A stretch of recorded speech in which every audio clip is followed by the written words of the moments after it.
একদিন আমার মালকিন আমাকে বললেন, তুমি যদি আমার মেয়ের সাথে এক রাত কাটাও তাহলে আমি তোমাকে 1 লক্ষ টাকা দেব। এই কথা শুনে আমি অবাক হয়ে যাই, কারণ এটা কেমন মা, নিজের মেয়ের ব্যাপারে এসব কি বলছে। তখন আমি রাজি হয়ে যাই, কারণ আমি অনেক দিন থেকে একটা কাজ খুঁজছিলাম। আমার বাবা মারা যাওয়ার পর আমাদের সংসারটা একেবারে চলছিল না। আমি অনেক কাজ খুঁজছিলাম, কিন্তু কোথাও কোনো কাজ পাচ্ছিলাম না। একদিন আমার বন্ধু এই ম্যাডামের ঘরের অ্যাড্রেসটা দিল আর বলল, ম্যাডামের সাথে দেখা কর, ওনার একটা ড্রাইভার লাগবে। তখন আমি অনেক খুশি হই, কারণ শেষমেশ অন্তত একটা কাজ কপালে জুটতে চলেছে। পরের দিন সকালে আমি ম্যাডামের সাথে দেখা করতে চলে যাই ওদের বাড়িতে। বাড়িতে গিয়ে আমি অবাক হয়ে যাই, কারণ এত বড় একটা বাংলা আমি আগে কখনো দেখিনি। দেখবই বা কি করে, আমি গ্রামের সাধারণ একটা ছেলে। যতদিন বাবা বেঁচে ছিলেন ততদিন আমাকে কোনো কাজ করতে হয়নি, পড়াশোনাও বেশি করতে পারিনি অভাবের কারণে। বাবা মারা যাওয়ার পর সংসারে সব দায়িত্ব আমার কাঁধে এসে পড়ে। তাই এখন তো হাত পা গুটিয়ে বসে থাকলে হবে না। বাড়িতে নিজের একটা বোন ও মা আছেন, ওদের মুখে তো খাবার তুলে দিতে হবে। তাই আমি ম্যাডামের অ্যাড্রেসে ওদের বাড়িতে গিয়ে ঢুকি। ম্যাডামের সাথে কথা বলে আমি কাজেও জয়েন করে ফেলি। ম্যাডাম বলেন কাল থেকে কাজে যেতে, আর আমার মাসিক মাইনে 15,000 টাকা দেবেন বললেন। 15,000-এ আমার হবে, কারণ আমার বাড়িতে মা বোন আর আমি, এই টাকাতেই আমাদের সংসারটা চলে যাবে। আমি রাজি হয়ে যাই। পরের দিন থেকে আমি কাজে আসি। ম্যাডামের বাড়িতে ম্যাডাম ও তার স্বামী থাকেন। ওনার একটা মেয়ে আছে, সে নাকি পাগল, তাই সে সবসময় এক ঘরে বন্দি থাকে। আমার কাজ শুধু স্যারকে অফিসে নিয়ে দেওয়া, আর যদি ম্যাডাম কোথাও বের হন তাহলে ওনাকে নিয়ে যাওয়া। এতটাই আমার কাজ। আমি ধৈর্য ধরে অনেক ভালো করেছি, কারণ এমন ভালো একটা কাজ সবার ভাগ্যে জোটে না। এভাবে চলতে চলতে 3 মাস হয়েছে আমার কাজে জয়েন হওয়ার। আমার মাইনেটাও আগের থেকে বাড়িয়ে দিয়েছেন ম্যাডাম। আগে 15,000 ছিল, আর এখন 20,000 হয়ে গেছে। ম্যাডাম আমাকে খুব ভালোবাসেন, কারণ আমি ম্যাডামের সব কথা শুনি। আমাদের পরিবারটাও আগের থেকে এখন ভালো চলছে।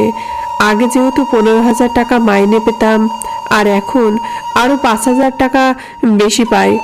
আমার মা অনেক খুশি, কারণ আমার বাবা একজন দিনমজুর ছিলেন। এত টাকা কোনোদিন রোজগার করতে পারেননি একসাথে। যা রোজগার করতেন সব একসাথে খরচ হয়ে যেত। কিন্তু আমার মা কিছু টাকা সংসারের কাজের জন্য লাগান, আর কিছু টাকা নিজের কাছে বাঁচিয়ে রাখেন। কারণ আমার একটা বোন আছে, ও ধীরে ধীরে বিয়ের উপযুক্ত হয়ে গেছে। আমার এখন আরও টাকার প্রয়োজন, কারণ আমার বোনটা তো বিয়ে দিতে হবে। ওকে ভালো জায়গা পেলে বিয়ে দিতে হবে, আর ওকে বিয়ে দেওয়ার মতো টাকা আমাদের কাছে নেই। কিভাবে যাই হোক, সংসারটা অন্তত ভালো চলছে। বোনের বিয়ের সময় আসলে দেখা যাবে। এভাবে চলতে চলতে কয়েক মাস চলে যায়। একদিন আমার ম্যাডামের রাত 10টার সময় আমাকে ঘরে ডেকে পাঠান।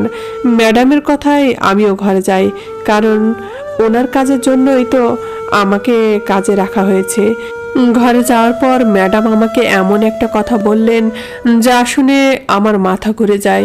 ম্যাডাম বললেন, আমি তোমাকে যা বলবো তুমি যদি রাজি হও তাহলে আমি তোমাকে 1 লক্ষ টাকা একসাথে দেব। এই কথা শুনে আমার তো খুশির কোনো সীমা নেই, কারণ এতদিনের আশা আমার পূর্ণ হতে চলেছে। কিন্তু এমন কি কাজ যার জন্য ম্যাডাম আমাকে 1 লক্ষ টাকা দেবে? আমি বললাম, ম্যাডাম আপনি বলেন আমায় কি করতে হবে, আপনি যা বলবেন আমি তাই করব। তখন ম্যাডাম আমাকে বললেন, আমার পাগল মেয়েটার সাথে যদি তুমি এক রাত কাটাও তাহলে আমি তোমাকে 1 লক্ষ টাকা দেব। ম্যাডামের কথা শুনে আমি অবাক হয়ে যাই, কারণ মা হয়ে নিজের মেয়ের ব্যাপারে এসব কি বলছেন। তখন আমি বললাম, ম্যাডাম এসব কি বলছেন? ম্যাডাম বললেন, তুমি সত্যি শুনছো, তুমি রাজি কিনা সেটা বলো। ম্যাডামের ওই কথা শুনে আমি তো খুশির কোনো সীমা ছিল না, কারণ আমার হাতে 1 লক্ষ টাকা আসবে। আমার বোনকে বেশ ধুমধাম করে বিয়ে দিতে পারবো। তারপরেও আমার কেমন যেন একটা খটকা লাগে। একটা পাগল মেয়ের জীবন নষ্ট করে আমার বোনকে বিয়ে দিলে সে কি সুখী হবে? তারপরেও আমি রাজি হয়ে যাই। আমার বাসায় মালিক ছিলেন না, উনি অফিসের কাজের জন্য বাইরে গিয়েছিলেন দুদিনের জন্য। সেই সুযোগে ম্যাডাম আমাকে নিজের মেয়ের ঘরে পাঠিয়ে দেয় আর বলেন, যাও, আজ রাতটা তোমার জন্য। আমি যখন ঘরে ঢুকি তখন আমার চোখ ছানা বড় হয়ে যায়, কারণ ম্যাডামের মেয়েকে আমি আগে কখনো দেখিনি।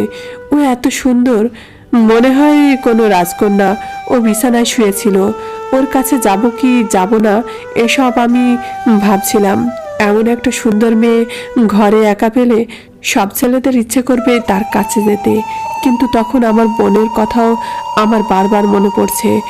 আজ আমার বোনকে কেউ এমন করলে আমার কেমন লাগতো। আমার ম্যাডাম কেনই বা এরকম করছেন? ওই মেয়েটির মুখের দিকে তাকিয়ে আমার কেমন যেন অদ্ভুত একটা মায়া হয়ে যায়। এমন নিষ্পাপ একটা মেয়েকে আমি কি করে ওর জীবনটা নষ্ট করে দেই? ও শুয়েছিল, মনে হচ্ছিল বিছানায় কোনো পরি শুয়ে আছে। আমি ওর পাশে গিয়ে বিছানায় বসি। ওর মাথার পাশে একটা ডায়েরি দেখতে পাই।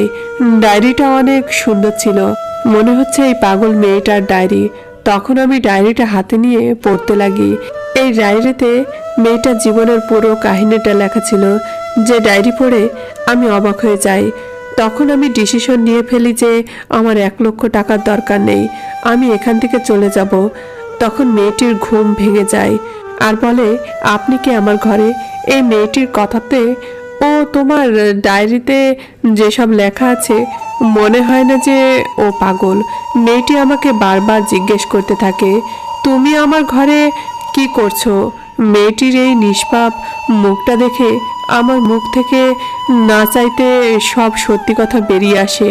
সে তোমার সৎ মা, আমাকে 1,00,000 টাকা অফার করেছেন। তোমার সাথে যদি এক রাত আমি কাটাই তাহলে আমাকে 1,00,000 টাকা দেবেন। তখন মেয়েটি চোখের পানি ছেড়ে বলে, আমার সৎমা এত নিচে নামলেন? আমি জানি উনি আমাকে পছন্দ করেন না, কিন্তু এত নিচে নামতে পারলেন যেটা আমি কল্পনাতেও বুঝতে পারিনি। মেয়েটি বলে, আমি পাগল নই। আজ থেকে 10 বছর আগে আমার মা মারা যান।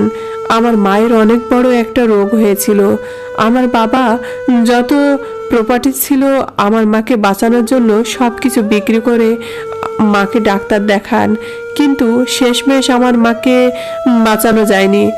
মা মারা যাওয়ার আগে আমাদের এই বাংলাটা আমার নামে করে দিয়েছিলেন আমার বাবা, কারণ বাবা মার মধ্যে ছিলাম আমি একমাত্র সন্তান, আর আমাদের পরিবারটা অনেক সুখের ছিল।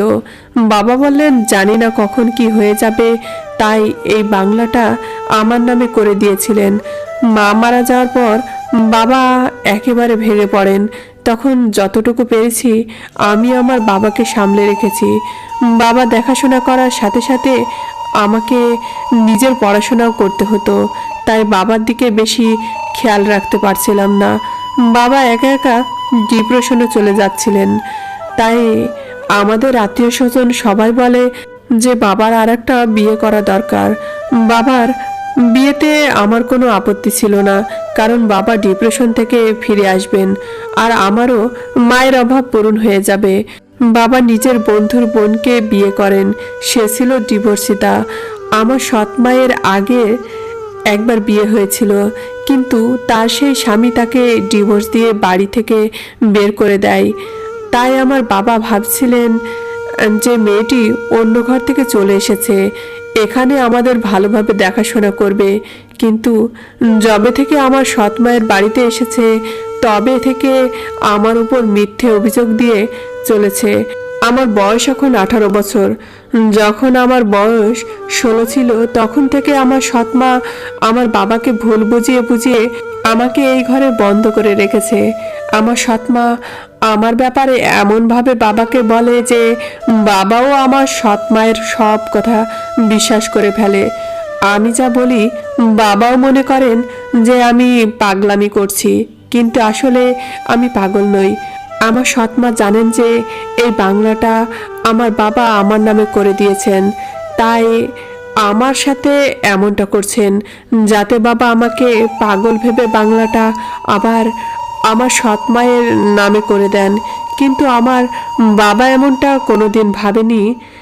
আমার বাবা বিজনেসটা বেশ ভালো চলছিল, কোনো কিছুর অভাব আমাদের পরিবারে ছিল না, শুধু সম্পত্তির মধ্যে এই বাড়িটাই ছিল একমাত্র সম্পত্তি।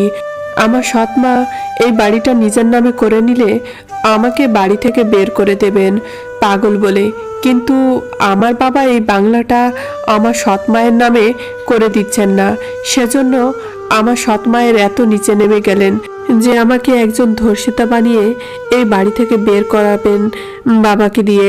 আমি কখনো কল্পনাতেও ভাবতে পারিনি যে একজন মেয়ে হয়ে আরেকটা মেয়ের এত বড় সর্বনাশ করবেন। আমি জানি সম্পত্তির জন্য সব কিছু করতে পারেন, কিন্তু মানুষ এত নিচে নামতে পারেন সেটা এই প্রথমবার দেখলাম। মেয়েটির কথা শুনে আমার ভীষণ কষ্ট লাগে। যখন ও কথা বলছিল তখন ওর চোখ দিয়ে অঝরে জল পড়তে লাগে। তখন আমি ওকে সান্ত্বনা দিয়ে বলি, তুমি চিন্তা করো না, আমি তোমাকে এখান থেকে উদ্ধার করবই। তখন মেয়েটি বলে, তুমি এখান থেকে আমাকে কিভাবে উদ্ধার করবে? আমার সৎমা এতটাই চালাক যে কে কোন দিকে হাঁটছে সেটা বলতে পারেন। তখন আমি মেয়েটির সাথে একটা প্ল্যান করে শাটারের বোতাম লাগাতে লাগাতে ঘর থেকে বেরিয়ে আসি। তখন ওর সৎমা আমাকে আমার টাকাটা দিয়ে বলেন, ঠিকমতো কাজ করেছো তো? আমি বললাম, হ্যাঁ ম্যাডাম, আপনি কোনো চিন্তা করবেন না, আপনি যা চেয়েছিলেন ঠিক তেমনটাই হয়েছে। এই বলে আমি আমার বাড়িতে চলে আসি। পরের দিন সকালে ম্যাডাম আমাকে ফোন করে বলেন যে তোমাকে অনেক ধন্যবাদ, যে তোমাকে যেরকমভাবে বলেছিলাম কাজটা সেভাবেই হয়েছে। আমি বললাম, কি হয়েছে ম্যাডাম? তখন ম্যাডাম বলেন, অঞ্জলি কান্না করতে করতে আমার কাছে এসে বলছে যে ওকে কেউ সর্বনাশ করে চলে গেছে। আমি আমার ম্যাডামের সব কথা ফোনে রেকর্ডিং করে রেখেছি। পরের দিন যখন মালিক বাড়িতে এলেন তখন আমার ম্যাডাম সব কিছু নিজের স্বামীর কাছে বললেন যে আপনার মেয়ে কারোর সাথে মুখ ডুবিয়ে এসেছে। তখন আমার মালিক বললেন, এসব কি বলছো তুমি? তোমার কাছে প্রমাণ কোথায়? তখন আমার ম্যাডাম অনেক খুশি মনে ঘরের ক্যামেরা দেখে মালিককে নিয়ে যান, কিন্তু উনি এটা জানেন না যে আমি যখন অঞ্জলির রুমে গিয়েছিলাম তখন অঞ্জলির সব কথা শোনার পর আমি বুঝতে পারছিলাম যে ঘরে কোথাও ক্যামেরা লাগানো থাকবে। তখন খুঁজে খুঁজে সত্যিই আমি ক্যামেরাটা পেয়ে যাই। ক্যামেরার মুখে তখন আমি একটা কাপড় রেখে দিয়েছিলাম যাতে ঘরের কোনো দৃশ্য ক্যামেরায় রেকর্ড না হয়। তখন আমিও সুযোগ পেয়ে ম্যাডামের রেকর্ডিংটা আমার মালিকের কাছে পাঠিয়ে দিই, আর আমিও ওদের বাড়িতে চলে যাই।